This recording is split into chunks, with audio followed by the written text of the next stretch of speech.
Good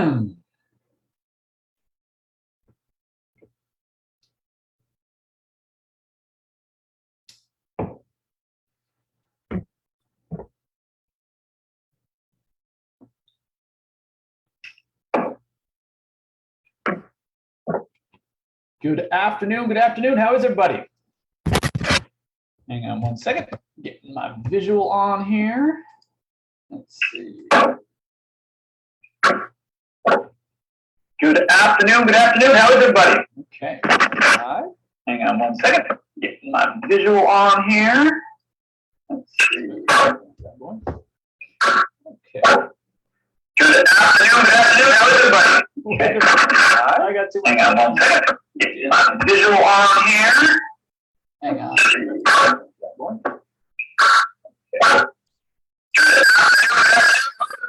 Oh my gosh. Okay, here we go. Okay, I think I got it. Good afternoon, everybody. What's happening? Monday live at 5:30-ish. Was having a little bit of technical difficulties with Zoom getting this thing fired up, but we are here nonetheless. Let me just pull open the group so I can make sure that we got the comments coming in and all that good stuff, and we will get started. So, okay, cool. Beautiful, beautiful. All right, guys, as you're hopping on, do me a favor, right? Can you let me know where you're coming from? When I say where you're coming from, what state? What is your state? What is your submarket, right? I want to know the cities that you guys are doing this from, because what I always try to do is put these things in a perspective, you know? So I put it in perspective in the sense that, like, showing you what picking up a couple of these tools can do for your income in 2022, right? So do me a favor and pop in and let me know where you're coming from. All right. I see a few people hopping on. Hopefully we get some more. But basically, what we're going to talk about today is the subtle art, or not so subtle art, of getting double ending more deals, right? How to drastically increase your chances of doing it. Sometimes you can do it and it just kind of happens on accident. Awesome. But whenever I find kind of like, there's like an old saying, right? I think Tony Robbins says it, basically says success leaves clues, right? So the question is, how do we then gamify, or how do we can then like put a little rocket fuel on once you find one of those clues, what can you do to increase your chances of, instead of doing it on accident, do it on purpose. And once you start doing it on purpose, do it more, right? So I see Emma's coming in from South Bend, Indiana. Welcome, Emma. Nice to see you. Yeah, we'll have one of my other students is from Indiana, and I know the Indiana average sale price for the commercial side is 1.2 million. So if just by getting one deal that you do next year, you get the other side, one average deal in Indiana, this is going to put another $36,000 in your pocket just from having watched tonight's presentation. So be sure to check it out. But thank you for coming in. Thank you for being here week after week. Really, really appreciate it. So, and if you guys can do me a favor, the Facebook algorithm, my goal with creating this group is to help people, to help educate people, to help put the word out there. So if you can help me help others and hit that like button, start slamming on that like button and the heart button, so we can get a flurry of those going, because what that'll do is that'll push it to the Facebook algorithm, and what that'll tell Facebook is, hey, spread the word out that we are engaging in the group, and it'll spread the notification of this live to a bunch of other people. Oh, awesome, guys. Thank you so much. Thank you so much. Much appreciated. I see Nick just hopped on. Nick, how are you? Nice to see you again. And Ryan Tunnison is on again, so appreciate it, guys. And don't forget to put your city and state as you guys are hopping on. Let me know, because I want to show you guys like the impact this will have to just increase the chances of double ending one more deal for you next year. Okay, so give me your city and state, and we will get going in just a second. By the way, today's live stream is not sponsored by Coca-Cola. That is my favorite thing. I feel like Nick Saban. If any of you guys ever watch college football, he always has like a Coca-Cola. Or if you ever watch Warren Buffett, he always has like a properly positioned Coca-Cola. So, okay, Nick, you're coming from North Carolina. North Carolina's average, this is according to CoStar, average commercial sales transaction is 1.2 million, right? So that's an additional 36 grand in your pocket for just 3% of one more transaction. So just one change can make a big difference. Modesto, California. I know California off the top of my head because it is The second highest grossing state in the country in terms of average sales transaction, number one is Hawaii at 3.8 million. California is 2.8 million. So one half of one transaction at 3% is $84,000, right? So that'll give you a reason to perk up your ears. Lisa Gonzalez, I see you're on here from Georgia. Georgia is 1.2 million. So this is an extra 36,000 in your pocket. And Kevin, hey Kevin, nice to see you. And so in PA, you guys are 1.2 million. There's a lot of 1.2 millions. Although across the country, 1.6 is the average. But 1.2, 1.6, you're all in the same ballpark. But I will say I am envious of the folks that work in Hawaii and California because they absolutely crush it. You don't have to do too many deals when you're making 84,000 a side, So just to give you an idea of what this is about, right? So as people are piling in, let me go ahead and pull up the presentation, and we'll go from there. All right. Oh, Lisa, you're in Miami. Oh, cool, awesome. Yeah, so we're 1.9 million here in Miami. So that's another 57,000 on average. Okay, cool. So let's go to the videotape. If any of you guys are old enough to remember Warner Wolf, he used to be the sports guy for CBS New York. That was his catchphrase. Okay, here we go. And if you guys can give me a thumbs up and let me know when you can see my screen. I'm going to do slideshow. Boom, boom, boom. Okay, here we go. All right, let me know when you see a blue and white screen. Okay, cool. Awesome. So tonight's presentation is about how to double end more deals. Now, mind you, I'm going to do a little caveat before we get started, right? The caveat is this. In certain states, due to agency relationships, you might not be able to be the only person in a transaction. What would probably be helpful is to have someone else in your office or someone that you trust, or maybe a team member or something, and you pay them a smaller proportion of the transaction. Because, but if you are in a state that you're able to procure both seller and buyer and work with them, then this is for you. Okay. So and I promise you guys, if you would just take half the concepts we're going to go over tonight, it's going to drastically increase your chances of getting both sides of the commission. And you'll see a big increase. So if you guys want, when you do it next year, when you double at a commission and you think of your boy Christian here, just like send me a Hallmark card. That's all I'm asking. All right. Just say thank you very much. All right. So on to it. So why? Let's start with the why before we get to the how, right? We're going to talk about why do you want to end more deals? And I sometimes sarcastically say, listen, unless you hate money, right? That's fine. It's cool. But chances are you're not going to be in commercial brokerage or residential brokerage if you hate money. That's usually kind of the point of why we do what we do. We help people and we get paid in the process, right? But also what's on top of that, right, is, the reason why you want to double in more deals is it's not just about the money, right? It's nice. You get paid $2 for basically the same amount of work as would normally net you $1. But there's a few things that allows you to do. Number one, I see Terry just hopped on. Boston, Massachusetts. We have Massachusetts is 1.5 million, right? So that's a cool $45,000 for one additional side to a transaction, So if you get both sides of that, that's 90K in your pocket. Last I checked, 90K isn't so bad for one, taking one listing and getting both sides of the transaction, right? So that being said, you don't have to prospect as much, right? If you can put together a game plan where not only are you going after listings, getting them on a regular, repeated basis, right? You got a real strong prospecting game, get you in there. You don't have to prospect as much because you don't have to take as many listings, because instead of taking 20 listings in a year, if you're double ending a third of them, you'd only have to take, 12 listings a year to make the same amount of money as the person that never gets both sides of the transaction, right? So that's one thing. So it allows you to not have to push as hard. You can push as hard as you want to, but you can, to make the same amount of money, you don't have to prospect as much. And a lot of people, things in the business, like prospect, everybody knows, no one's going to debate that prospecting is the number one way to increase your business, period, end of story, right?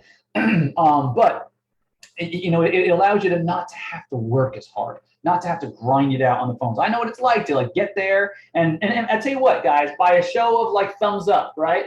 Has anybody got to the office on a day and you're just not feeling it? And that phone, when you go to pick it up, it feels like it weighs like 1,000 pounds, right? Anybody? Can anybody tell me that?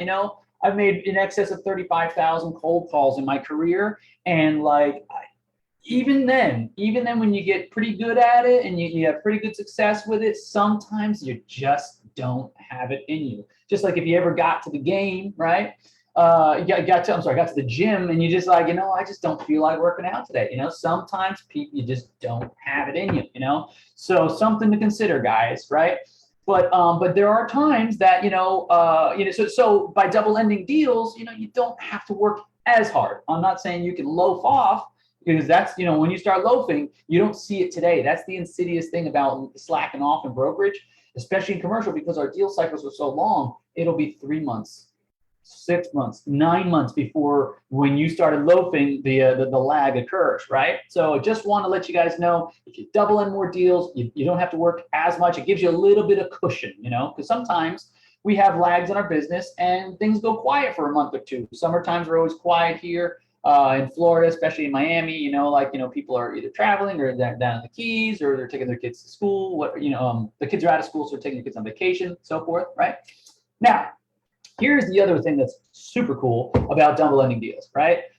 Communication is so much smoother. Why? Because there's the buyer, there's the seller, and there's you right in the middle. Okay, guys, by a show of hands, in fact, do me a favor, type +1 in the chat if you've ever been experienced with a super aggressive agent on the other side, right? And you know that the things that you said were not going to be articulated to the other party accurately. They were putting their own spin on it. There was maybe a little bit of chest beating, a little bit of ego involved there. They kind of wanted to run the show. Can anybody give me a +1 if they've ever had that? Like, if you've ever closed a deal? Yeah, I'm pretty sure. Even if you've only closed one deal in your whole life, I'm sure you've had at some point or another difficult agents. That's the thing, guys. When you take the other agent out of the transaction, life is so much easier. You talk to this attorney, you talk to that attorney, you talk to this seller, you talk to this buyer, boom, end of story. You get to be the only one filtering the information. I mean, it's funny. I went on vacation with my sister and her kids. We went on a huge family vacation, right? And we played the game of telephone, if any of you guys remember. And we had like 4 kids under the age of 12 around the table. And we sent a message, a very simple message. And by the time it came back the other side, it was a completely different message. It's a fun, kids game that you play. But the same is true in a brokerage transaction. By the time the seller says it to the seller's broker, and the seller's broker says it to the buyer's broker, and the buyer's broker says it to the buyer, guess what? That message is likely to be significantly different from when it left. So having that one other person, one other link taken out of the chain, is one less speed bump in between you and getting the project across the finish line, right? And like I said here in the slideshow, there's less cooks in the kitchen, right? There's nothing worse than trying to get things done, and then and there's just too many people just trying to hold the reins, right? Too many chiefs and not enough Indians, right? Also, by streamlining the process and by improving the communication, you can close the deals quicker, right? Because if you think about it this way, right, if let's say that the person on the other side isn't working as hard or what have you, if you reach out to them and they have to reach out to their client, there's 2 steps involved, right? You take those steps out, you can get deals done a lot quicker. You can speed things up. It speeds up the speed of communication, and which in turn increases the probability that you're going to get that deal closed, right? So, and then finally, one of the things I absolutely love, it gives you more control of the outcome, right? When you have, the more control you have in anything, the better, right? We as brokers are not the decision makers, right? So we have to do everything that we can in order to shape that decision. The more people, oh, by the way, guys, if you can hit me up with more hearts and more thumbs, I see that the amount of people on the live is growing, so awesome. Let's keep it going. But the more control you can have in something, right? The better, and I'm always a probability player. I want to be able to know that I have the highest probability of getting a transaction closed, because on the commercial side, it's not like the residential side where people might have 25, 30, 40, 50 transactions in a year. You can make really good money in this business with a dozen or 15 transactions a year, you know? So it's not necessarily vital that you you have a huge volume, but what that means is each individual deal is that much more important and more valuable. I mean, across the United States, the average size home sales like 355 as of within the last 12 months. The average commercial sale is 1.6 million, right? So commercial transactions on average, you know, obviously California is going to be different because you have high home prices, but in the vast majority of the United States, a commercial transaction on average is about 5 times the size of residential transactions, which means you're going to have less of them. So you're going to need to be in control as much as possible. So, and then finally, it's awesome because it's more money, period, right? That's why most of us are here to learn. We're trying to grow our businesses so we can have a better lifestyle for ourselves, our families, impact our communities, whatever that means to you. Because it's never about the money. It's about what the money allows us to do.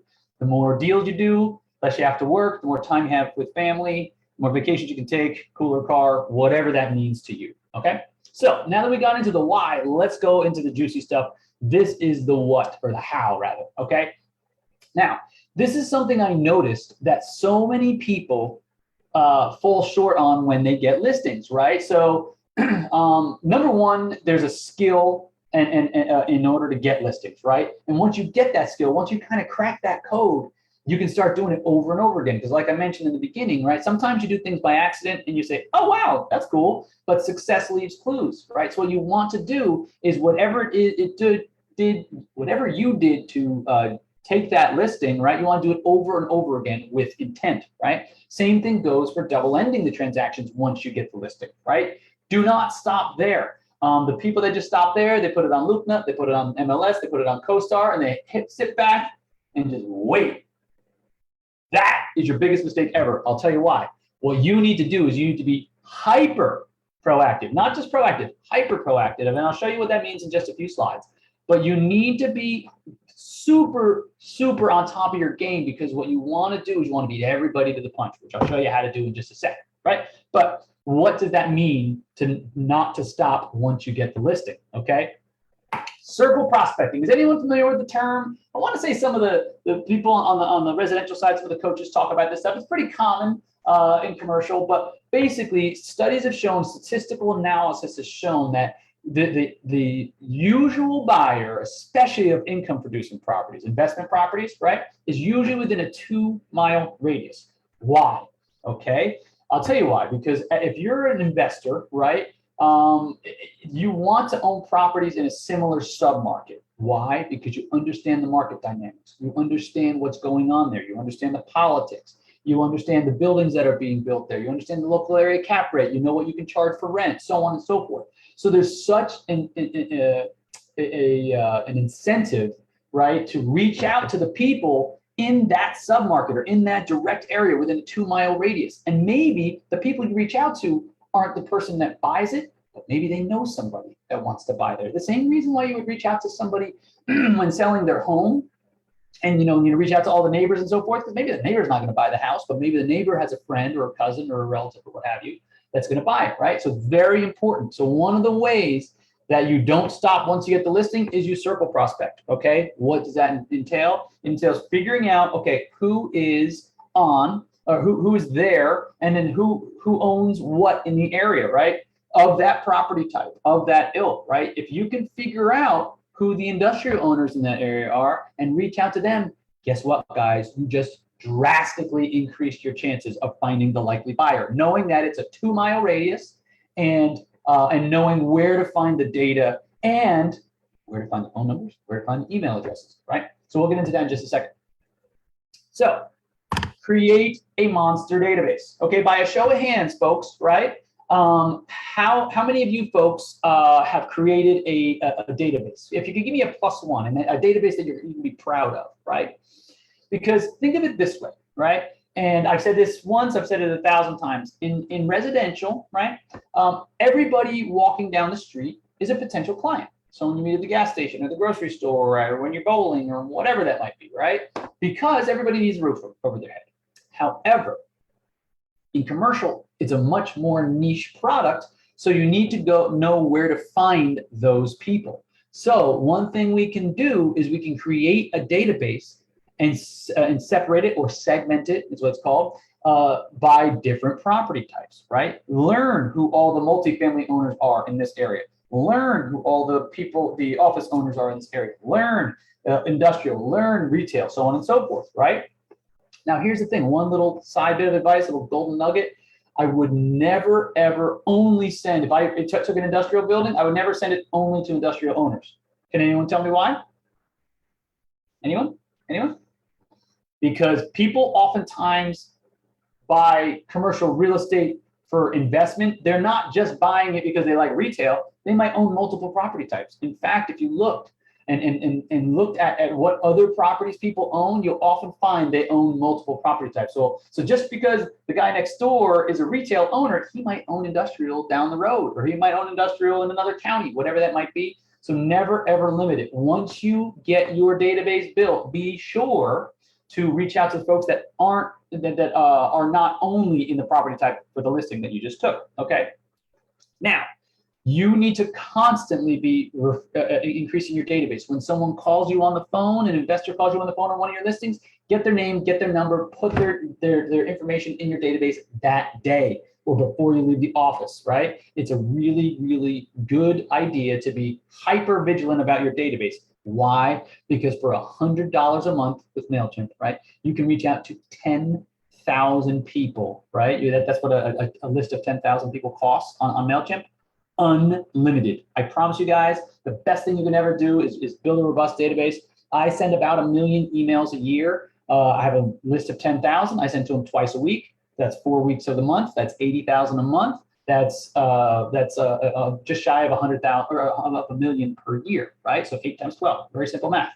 So the more people you are getting in front of, the more people they are sending it out to, like the more it drastically increases your chances. Don't get me wrong, I spent a long time creating this database, but once you get it and you have it, it is an asset that will continue to pay dividends your entire career. Does that make sense, everybody? Brian Harris says, be proactive. Hey, Brian, nice to see you, man. Yes, exactly. You have to be proactive. You have to be the one getting up to the plate and swinging first, right? If a boxer got into the ring and sat there, if you got into the ring with Mike Tyson, right, and you waited for him to make the first move, guess what? You're going to be seeing Tweety birds pretty soon, right? Because you cannot wait for the other party. You got to beat them to the punch, right? So once you've created this monster database and segmented it, just so you know who's what, because when you start doing calling lists, you don't want to just call everybody. When you're doing email blasts, you send it to everybody. When you're doing calling lists, you want to go and take and start separating it by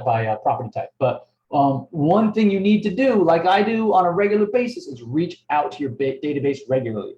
So you want to be reaching out to them so they know who you are when you send them an email, so that they know who you are when you pick up the phone and you call them. Oh yeah, you're that guy that's been sending, or you're that gal that's been sending those emails, or those just solds, or whatever that might be, right? So very, very important, super important, okay? To reach out to your database regularly. And finally, beat your competition to the punch, right? Terry asks, is there a specific database you would recommend? No.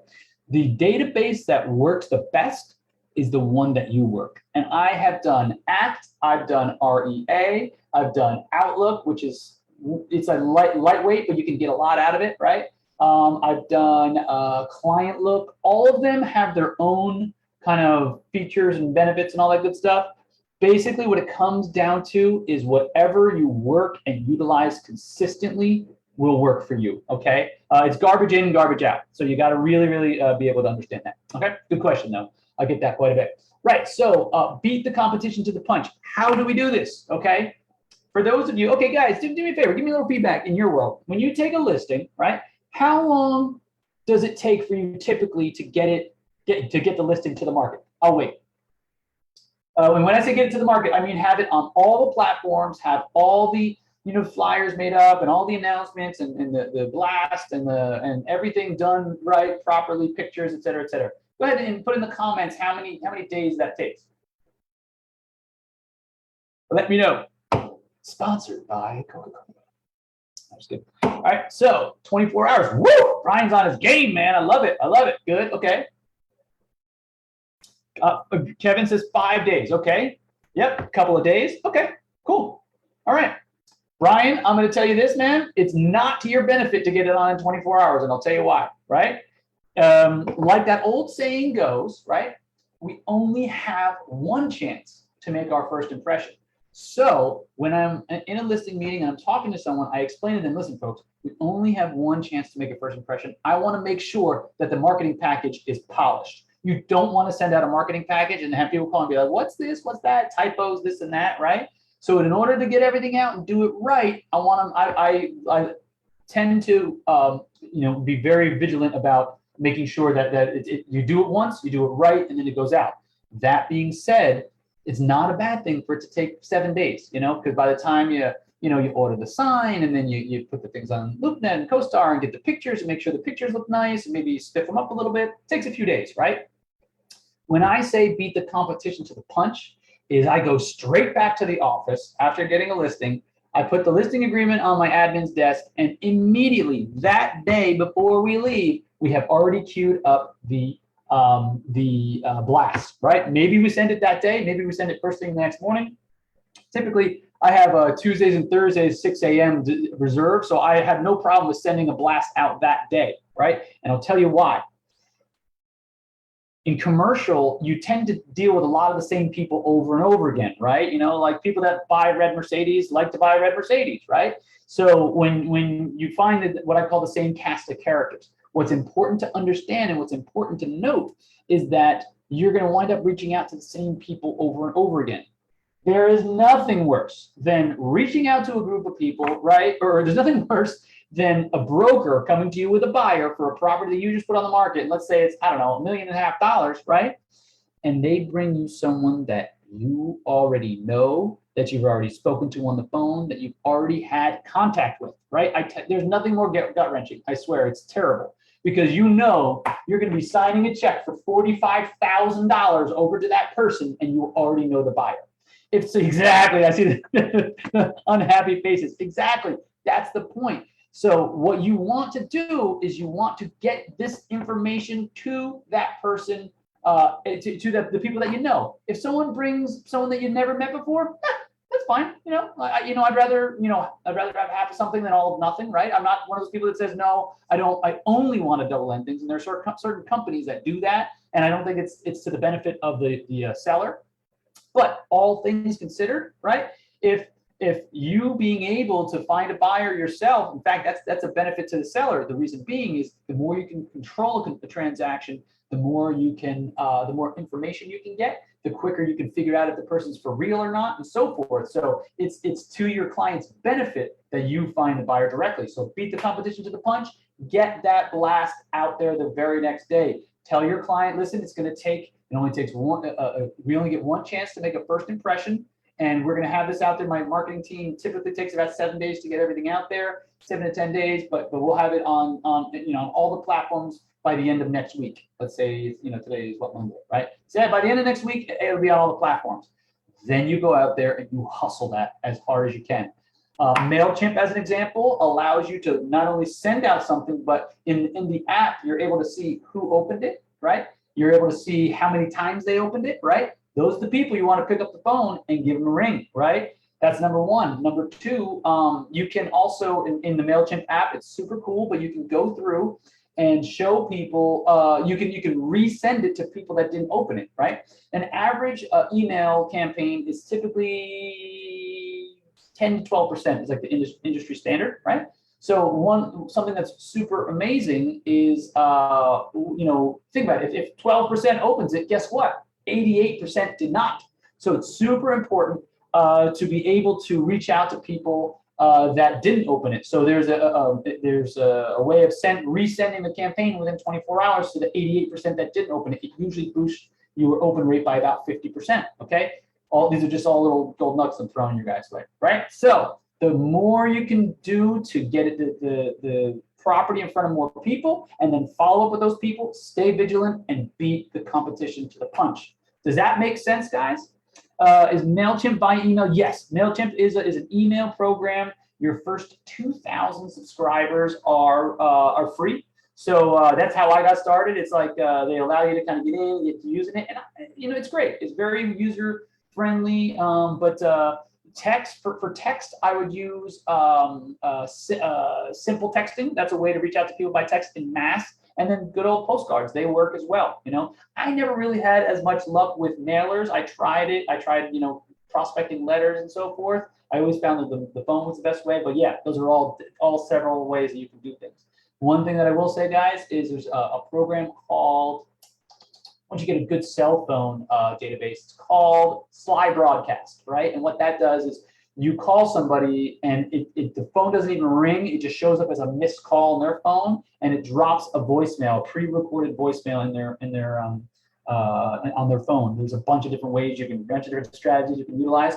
That's something we get into in our private training. But yeah, there's a bunch of different technology you can use in order to increase your chances of getting both sides of the transaction, right?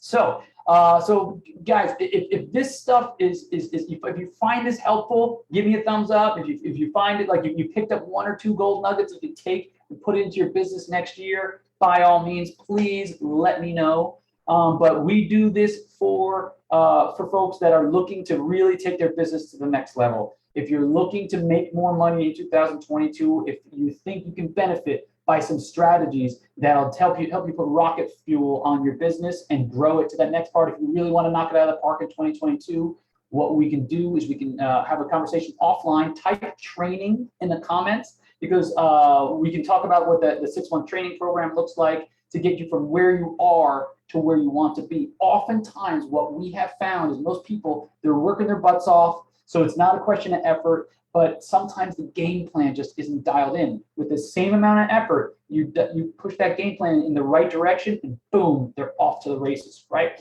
So if you want to learn about our 6-month coaching program, where we cover all aspects of the game, from multiple property types to valuation to how to get listings, what to say, how to say it, and so forth, we handle all those things in the private training program. Lisa says 6-month training look like contact me. TY. Okay, yeah, cool, not a problem. Yep. And the name of that, Terry, the name of that app is called Sly Broadcast, and I think it's like 7 cents a dial. So it's really, really good. It's slybroadcast.com, I believe. You buy them at like 5,000 dials for like $200, and it's really, really good. But I will say this: be careful when you hit send. And if you send it to 100 people at once, your phone's going to start ringing off the hook. So make sure that you've cleared your calendar for that morning or that afternoon, because you're going to get a bunch of calls. Some of them might be just people just calling you right back, but I tell you what, you get a lot of people on the phone just like that. So that's just one of the countless strategies that we imply and not only teach, but also employ in the business to help get that phone ringing with people that are interested in your listing. Right. So again, guys, thank you so much for being here. If you have any questions about the 6-month training, where we take you from A to Z, really put rocket fuel on your business plan and on your business for the new year, type training in the comments, and we'll hop on the phone and see what we can do for you. All right, guys, talk to you. Be good.